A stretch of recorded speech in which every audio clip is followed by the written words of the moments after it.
அனைவருக்கும் வணக்கம். நடைபெறுகின்ற 43வது வணிக தின மாநாட்டிற்கு கன்னியாகுமரியில் இந்த வருடம் நடக்கிறது. மிக பெரும் எழுச்சியுடன் நம்ம கொங்குமல்ல சார்பில் ஒரே அணியாக பெரிய ஒரு சங்கமாக வளரணும். கிட்டத்தட்ட 41வது வணிகத்திலும் கோயம்புத்தூர் கொங்குமல்ல பெரிய அளவில் இல்லை.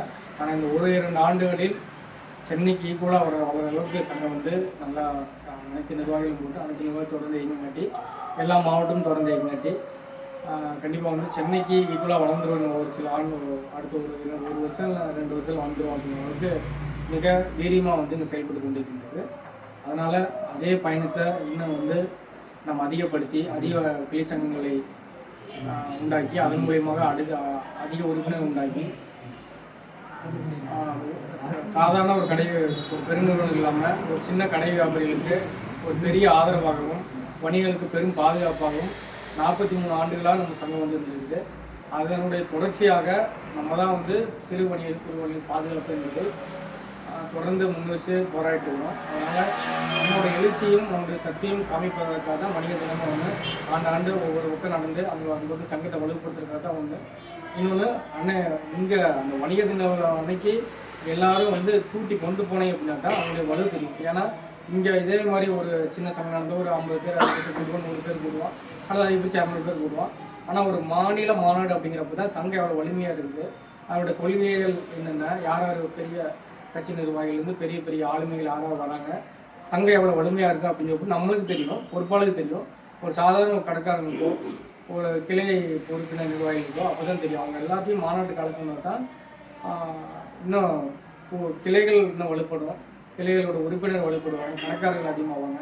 மாவட்ட தலைவர் செயலருடைய பொறுப்பு அவங்களுடைய செயல்பாடு தொடர்ந்து அதிகரிக்க நம்ம கூட கூட்டு தான் அவங்களுக்கு உத்வேகம். அது அடுத்து கொடுப்பாங்க. அந்த மாநாடு இப்போ நினச்சில நான் 39 மாநாட்டுக்கு வந்தேன், 43வது மாநாட்டுக்கு வந்தேன், 40ஆம் மாநாட்டுக்கு நான் எப்படி நினச்சேன் அவங்க நினச்சி சொல்கிறாங்க தான் அவங்களுடைய உத்வேகம். இந்த மாவட்ட தலைவர் திரும்ப கூட்டி போனார் அப்படிங்கிறப்ப நடக்கும். அதனால் மாநில மாநாட்டுக்கு வருடம் இந்த அளவுக்கு எந்த அளவுக்கு அதிகமாக கூட்டுப்போம் அந்த வணிகர்கள் புரிய வைக்கணும். அவங்க போனால் என்னவாங்கன்னா நான் போய் சொல்கிறப்பெல்லாம் அவங்க என்ன கேட்குறாங்கன்னா அங்கேயே ஒரு டொனேஷன் கொடுங்க அப்படின்னு கேட்டால் அது என்ன சொல்லுவாங்க, டொனேஷன் அவங்க சொல்கிற கணக்கு அவங்க நம்ம போய் அங்கே சாப்பாடு போடுவாங்க இதெல்லாம் சொல்லுவாங்க. அங்கே போய் இத்தனை கூட்டிகிட்டு போய் காமிக்கிறான், டூர் காட்டுறோம், அதெல்லாம் ரெண்டாவது, அதெல்லாம் சொல்லலாம் ரெண்டாவது. முதல்ல என்னென்னா நம்மளுக்காக வணிகருக்காக ஒரு சங்கம் தேவை, ஒரு பேசுறதுக்கு ஒரு கருத்து தேவை. அது சங்கங்கள் மூலியமாக தான் பேச முடியும். அதான் சொன்னாங்க, தங்கம் செய்யாததை சங்கம் செய்யும். அங்கே எவ்வளோ விலை போனாலும் அது விலையாத்தான் வச்சு பண்ண முடியும். ஆனால் அதையெல்லாம் தாண்டி தான் சங்கம். அந்த சங்கம் மூலியமாக தான் எதாக இருந்தாலும் பேச முடியும். சங்கத்துக்கு என்று ஒரு கட்சி இருக்குது, நாளைக்கு வலுவாக இருக்கலாம், நாளைக்கு ஒன்றுலாம் போகலாம், நாளைக்கு ஒரு ஆளுங்கட்சியாக இருக்கலாம், எதிர்கட்சியாக இருந்து ஒன்றுமெல்லாம் போகலாம். ஆனால் சங்கம் என்ற அதனுடைய வலிமை, இந்த கட்சி அதிகாரம் அரசியல் எல்லாத்தையும் நிர்ணயிக்கக்கூடியது அப்படின்னா அந்த சங்கங்கள் தான். அது எல்லா சங்கங்களும் நிறையா எல்லாத்துக்கும் சங்கம் இருக்குது, எல்லா சங்கமும் தான் நிர்ணயிக்குது. அதனால் சங்கத்துடைய வலிமை தான் இந்த ஆட்சி அதிகாரம் எல்லாமே உண்டாகுது. அந்த சங்கத்தை நம்ம என்றைக்குமே வலிமையை வச்சுருந்தா மட்டும்தான் அந்த வணிகர்களுக்காக என்றைக்குமே அவங்களுக்காக நிற்க வேண்டியது முடியாது. பிரச்சனை எடுக்கிறதுனா அது அவங்க 1000 சமீபத்தில் கேரளா நடந்துச்சு ஒரு 2 ஆண்டுகளுக்கு முன்னாடி. இருந்தாப்புல 5 மடங்கு வேலையை ஏற்றி விட்டான். அப்போல்லாம் சங்க வலிமை இல்லாமல் ஏன்னா வணிகத்தின் பெருசாக வலிமை இல்லை. அப்போ அந்த டைமில் தான் கொஞ்சம் வலிமையாக அதிகரிச்சு. ஆனால் நம்மளால் இங்கே சங்க வலிமையாக இருக்குங்காட்டி தான் தொடர்ந்து பொருள் கொடுக்குங்காட்டி தான் அரசு அது மாதிரியான ஒரு செயல்பாடுகளே எடுக்கிறதில்ல. எடுத்தோன்னே 2000லேருந்து 7000 பண்ணுறது 5000 பண்ணுறது இதில் கேரளாவில் நடந்துச்சு. ஒரு 4 ஆண்டு 3 ஆண்டு 4 ஆண்டுக்கு முன்னாடி இது நடந்துச்சு. அதுக்கப்புறம் தான் அங்கே சங்கங்கள் வலுவாச்சு. அது மாதிரி இதெல்லாம் சொல்லணும், ஒன்றா சொல்லி புரிய வச்சா தான் அவங்க சங்கத்துடைய எது தேவை. அரசாங்கத்தை ஒரு தனி மனிதன் போய் கேள்வி இருக்க முடியாது. கட்சி சார்பாக போனால் அவங்க மூலியமாக தான் நிற்பாங்க, அவங்க அரசாங்கத்துக்கு எது தேவையோ அது மூலியமாக இருப்பாங்க. ஆனால் எல்லாத்தையும் எடுத்து போராடுற சக்தி இருந்தாலும் அப்படின்னா சங்கங்கள் மட்டும்தான் இருக்குது. இதைத்தான் சொல்லணும், ஊர் கூட்டி போகிறதோ அல்லது சாப்பாடு போகிறதோ. ரெண்டாவது டொனேஷன் கொடுக்குறோம் அப்படின்னா டொனேஷன் கொடுத்தா தான் சங்கங்கள் காக்கப்படும். அந்த மாநாடு வேறு பெருநிறுவனங்கள் இதனுடைய சார்பு இல்லாமல் நடக்கும். சங்கத்துக்கு இருக்கிற வலிமைக்கு பெருநிறுவனத்துக்கு பெரிய பெரிய மாலு யாரோ லோக்கல் மளிகை கடைக்கார லோக்கல் எல்லாத்தையும் அழிக்கக்கூடிய பெருநிறுவனங்கள் எல்லா ஊர்லேயும் வந்துருக்கு.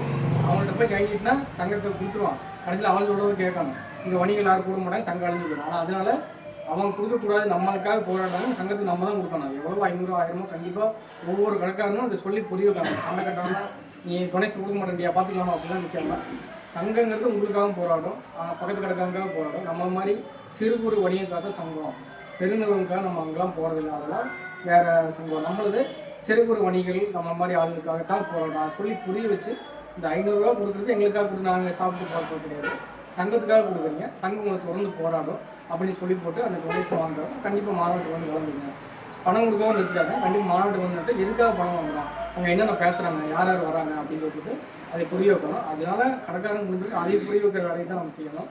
அதனால் அப்படி இதான் கொங்கு மண்டலம் சார்பில் பேரடிக்கையாக வந்து போய் கண்டிப்பாக சென்னை மண்டலத்தோட கொங்கு மண்டலம் வலுவாக இருக்கும் அப்படிங்கிறது வந்து உறுதியாக காட்டுவோம்.